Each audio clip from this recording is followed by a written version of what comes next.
Paano nga ba maghanda para sa banal na linggong darating? Ang 10 utos. Opo, gabay nating lahat na Kristiyano. Ang sunod natin para sa pagtatanghal namin ngayong gabi. Koleksyon ng kwento na lahat ng utos ay nasasaklaw ng buhay ng ordinaryong mga tao. At pihadong sa kanilang buhay natin lalong mapapatunayan ang gusto ng Diyos para sa ating lahat. Sa programang kasangga ninyo sa mga katotohanan ng buhay at kasama ninyo sa pag-iwang ng mga himala ng langit. Ito ang salamin ng inyong buhay sa 10 utos, isang espesyal na paghahandog ng Rated K. Handa na ba kayo?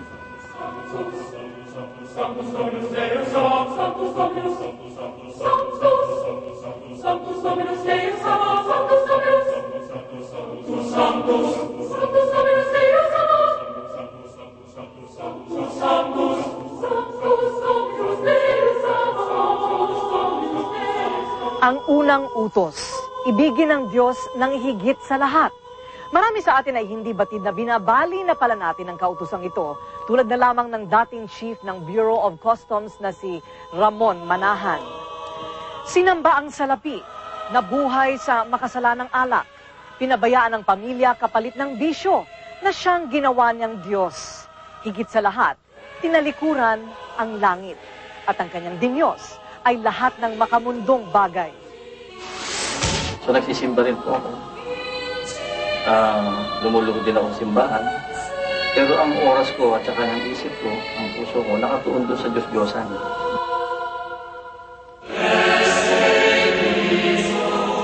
Nahumaling sa malalaswang babasahin si Ramon. Nang siya'y 11 taong gulang pa lamang, naging matinik sa mga babae si Ramon nang siya'y nagbinata. Kalaunay, nakapag-asawa at nagkaroon ng 3 anak. Pero sa likod ng pagiging pamilyado, lulong pa rin sa bisyo ng pagsusugal si Ramon. Sabi nila kapag kinakasal at nakukulong doon sa kasal, tsaka nagre-rebelde at nagkakabisyo. Pero kayo po, kahit nung binata pa lang, meron na kayong bisyo talaga. Oo, may naitanim na kasing Diyos-Diyosan sa akin sa puso. And para mapagsilbihan yung Diyos-Diyosan na yun na nilagay sa puso ko. Whatever it takes, masama man yan o mabuti, kailangan ko magkaroon ng pera. Ang ginawa ni Ramon ay tulad rin ng pagtalikod ni Judas Iscariote kay Jesucristo. Para sa 30 piraso ng pilak, ipinagkanulo niya ang kanyang kaibigan. Si Ramon, masunod lang ang layaw, ay sinamba, pati ang salapi. 3 na po yung naging Diyos-Diyosan ko, babae, yung pera, at saka yung sarili ko. Napabilang si Ramon sa hanay ng pulis sa Bureau of Customs. Dito niya nakilala si Loretta, isang customs broker. Dahil sa pera, nahulog ang kanyang loob sa babaeng ito. At habang ang kanyang asawang si Imelda ay patuloy niyang pinasasakitan. Pag-aaway namin, iiwan ko na siya. Iniwan ni Imelda ang 3 anak sa kanilang katulong at tumulak ito patungo sa Amerika. Naengganyo sa mga iligal na transaksyon sa kanyang trabaho. Halos hindi na umuuwi sa bahay si Ramon.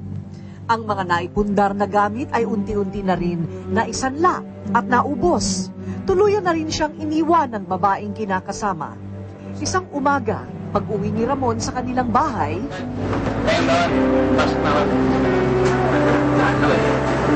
yung bunso ko, si Mark, ay papasok sa eskwelahan. Sabi niya, Dad, meron ka bang pera? Baon ko. Wala akong pera eh. Sabi ko, natalo ako. Umalis yung anak ko na alam ko masama ang loob, maglalakad siya. I just come to think na pumupusta ako ng 20,000, 15,000. Nakapagpapatalo nga ako ng 200,000. 50 pesos para sa isang anak, hindi ko naibigay. And one time, talon-talo ko, yung anak ko na hindi ko binibigyan ng baon, nag-iipon siya ng sarili niya, yung panganay ko si Monchito. Natunugan ko, meron siyang iniipon doon sa cabinet niya. Sinira ko yung cabinet niya para kukunin yung iniipon niyang pera para isugal ko. Ang halaga ng 4,000. And pinag-isipan ko rin na pag nakawan yung nanay ko. Hanggang isang araw, nagkasakit si Ramon at hindi nakalakad. I was thinking of yung may baril po ako noon, puputukan lang sa ulo ko. Sabi ko, isang sakit. Makapagpapahinga na ako. So anong ginawa ninyo nung araw na yun? Nung nakatingin po ako doon sa baril, tumingin ako doon sa itaas. Nakita ko yung isang poster. At sabi doon sa poster, "Sail with Christ till the end." So ito po yung pumigil sa akin para kunin ko yung baril. And then after 2 weeks, meron dumating na isang sulat. Ang sabi ng sulat sa akin, sulat ng aking kapatid sa Amerika, "Kuya, alam namin nangyayari sa'yo dyan. Pinag-uusapan namin. Pero tandaan mo ito, kuya. Kaya mo yan. Kung buhay kang Diyos, gusto kitang makilala. Sa lahat ng aking mga kasalanan, patawarin mo ako. Parang awa mo na hindi na ako makakatagal. Pagod na ako sa buhay ko. Ito po, dito ko nakilala ang Panginoong Diyos. At gusto kong gumawa ng mabuti."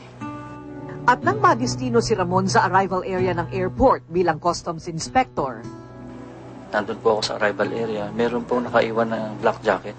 Yung lahat po ng pera niya nandun sa jacket na yun. Kaya dali-dali po ako na tumakbo para i-page.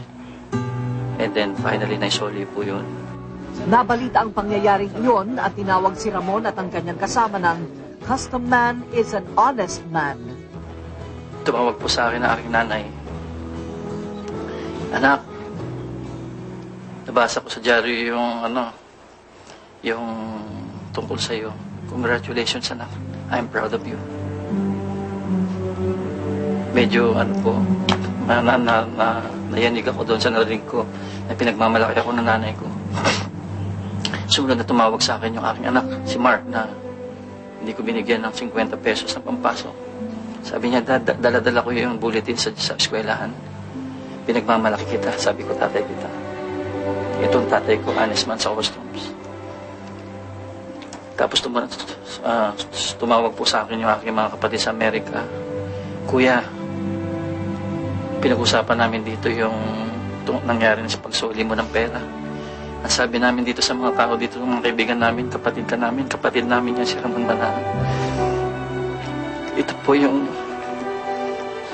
first time ko pong naranasan sa paggawa ng mabuti na pinagmalaki ako. Masarap pala na ang pakiramdam ng gumawa ng mabuti. Pinagmamalaki ka, pinasasalamatan ka." Naitapo na ni Ramon ang malalaswang babasahin, nakatuon na ang mata sa Biblia. Wala na rin ang mga bote ng alak. Hindi na rin sa pasugalan lumilipas ang kanyang oras. Eto na ngayon, si Ramon. "Panginoon, makapangyarihan sa lahat, ikaw lang po ang tinataas namin dito sa aming mga ginagawa.